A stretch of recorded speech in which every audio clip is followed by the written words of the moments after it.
All right, so we're going to relook at metric conversion.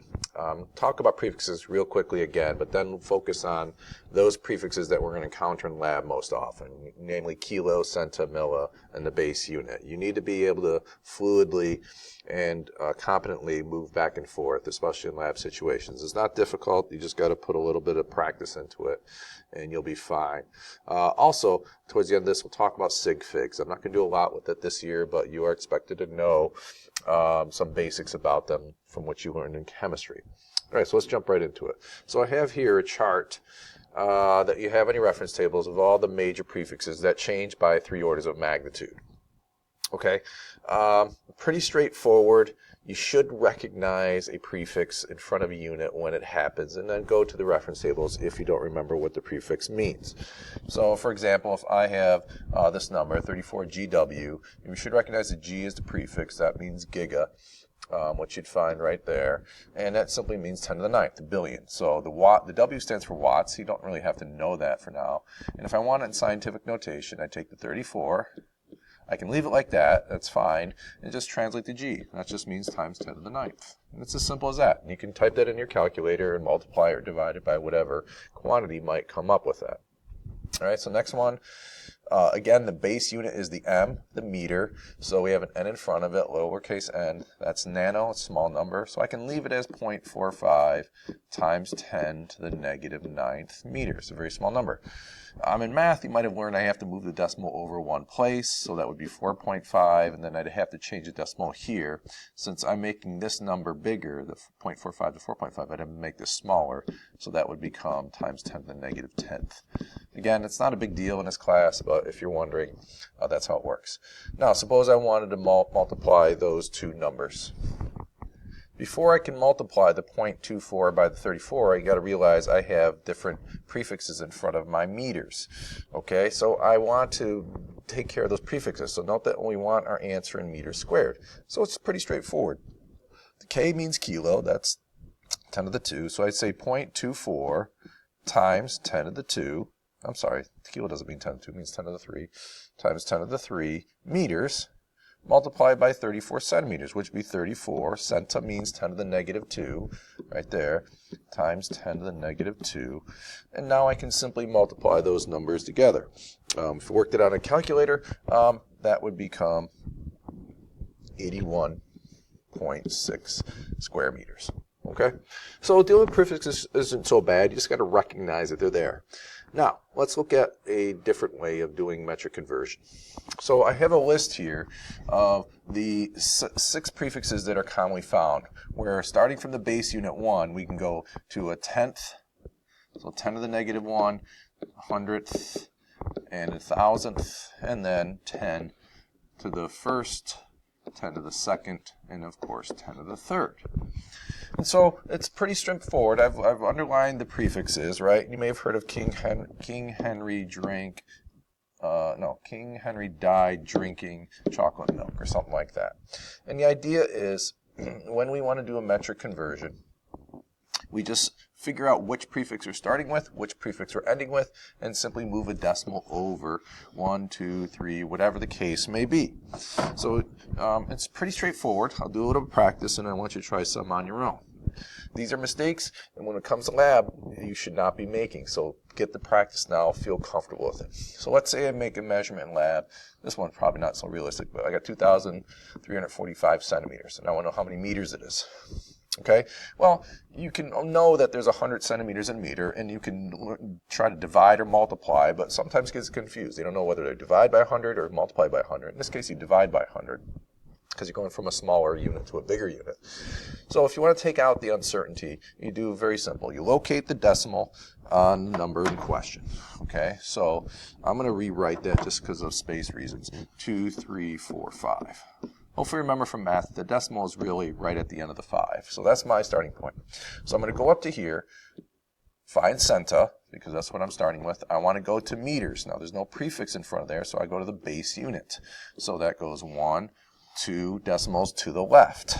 I started on centa, I ended up left. So I go 1, 2, and I'm left with 23.45 meters. Okay, and a meter is larger than a centimeter, so I expect there to be fewer meters than centimeters. All right. Listen to what I just said again, make sure that makes sense. Now, if I want to convert centimeters to millimeters, so if I look at this one here, notice I got mm. Recognize that the first m is a prefix, the second m is the unit, meters. So I'm starting at centimeters, and I want to go to millimeters. That's pretty straightforward. Start at centa, go over to the right 1. Remember, the decimal is at the end of the 5, so I go 2, 3, 4, 5, move the decimal 1 to the right, that leaves me with a 0, so 23,450.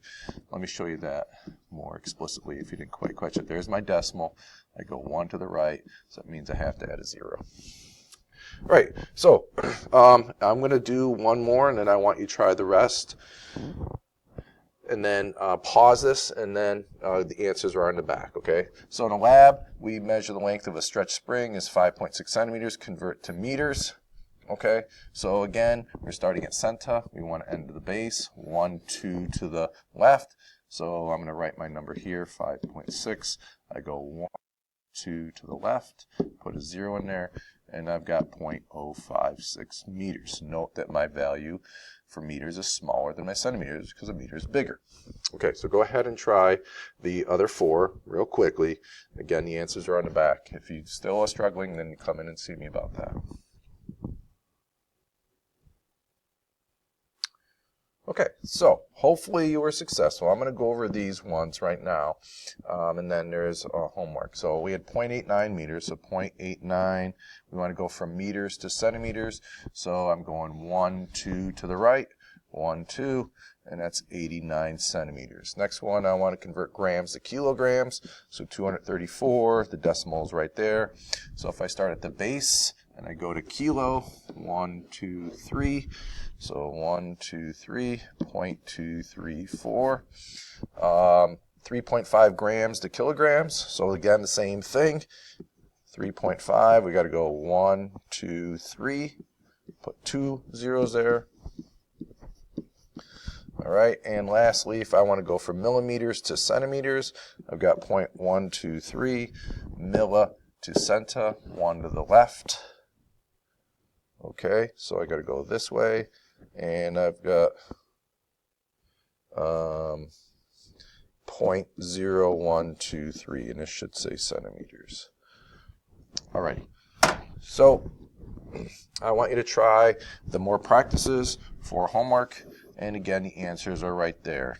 Do them on your own, then check the answers. Don't just write down the answers because it does you no good. All right, lastly, let's finish up with something we all love from chemistry, Sig Figs. Okay, so a lot of kids remember the rules for Sig Figs, a lot of them forget, but most of them do not know what the point is. It's actually a very important thing. When you write down a number, 5.0, that's just a number. It means nothing. It's not really related to anything physically real. Okay, it's an idea, it's a concept. But as soon as I put 5.0 centimeters, I'm making it a measurement, and that's something real. And that 0 means something. It means that we measured to the 10th place, and it just happened to be 0, so I have to record that. On a calculator, 5 and 5.0 there's no difference between them, but if I write 5 centimeters versus 5.0 centimeters, this one is much less precise. This is basically saying that I'm pretty sure it's between 4 and 6. Okay, or more specifically between 4.5 and 6.5. When I write this number, I'm saying I'm pretty darn sure the number is between 4.95 and 5.05. So I know it much better. So you want to be aware of that in lab. When we make measurements, we want to be as precise as we can because that gives us more confidence in our values. Okay, so Sig Figs determines the level of precision. Not so much accuracy, but precision. Right? The more Sig Figs, the more decimals you have, and that requires a more expensive instrument.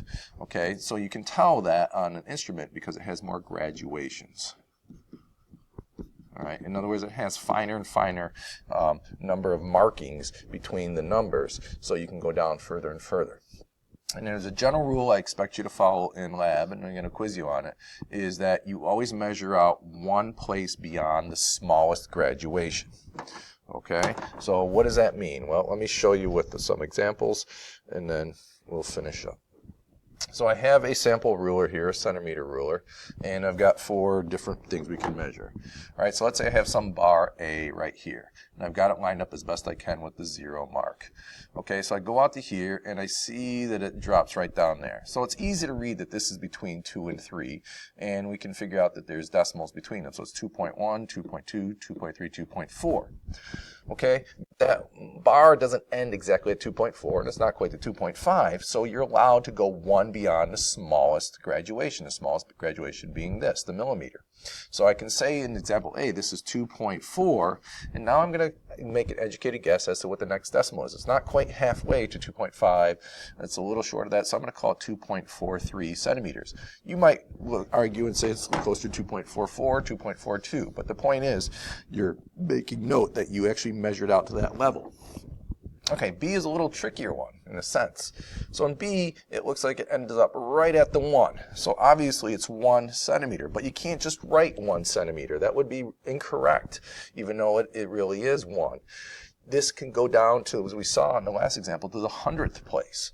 So it's on the 0th marking, so it's definitely 1.0, and you can always go 1 place beyond. Again, it's exactly on there, so I'd add the other 0.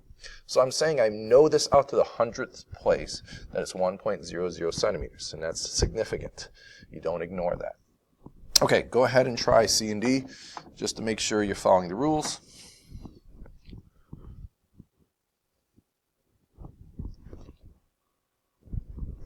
Okay, so in C, we are right beyond this mark there, so it looks to be like 3.3, and I'm going to go 1 place beyond, and it looks like it's just beyond that. And in D, it looks like we're just, that's a tough call, we're just short of that line there, so it looks like this is a 4.9, we're just short of 4.9, so I'd say let's say 88. You might argue 4.89, but at least you go out to the 100th place. And lastly, Sig Figs. I'm not going to go through all the rules. I'm just going to do some example. If I give you some measurement, I can ask you how many Sig Figs it has. And the Sig Figs are those digits that are significant, that were measured. So an example, 0.0034 centimeters, we did not measure the first 2 zeros. They're just placeholders. They're telling us that our first measurement started at the thousandths and went beyond. So this is only 2 Sig Figs. In the second case, 650, we had to have measured the 600. We had to measure the tens place, but we didn't necessarily measure the ones place. So that's 2 Sig Figs. If we put a decimal there after the 0, then you can indicate that that's 3 decimal places. All right. In other words, if I had 650 point meters, that decimal there is indicating we measured to the ones place. Now, in the third case, 0.210, we started here, measured it, and why do we put the 0 there? Because we measured it. If we didn't measure it, we won't put it there. So that's 3 Sig Figs. And this one's probably the easiest. This is measured, and this is measured, so the 0 has to be measured. So that's 3 Sig Figs. Okay, so if you have any questions, bring them to class.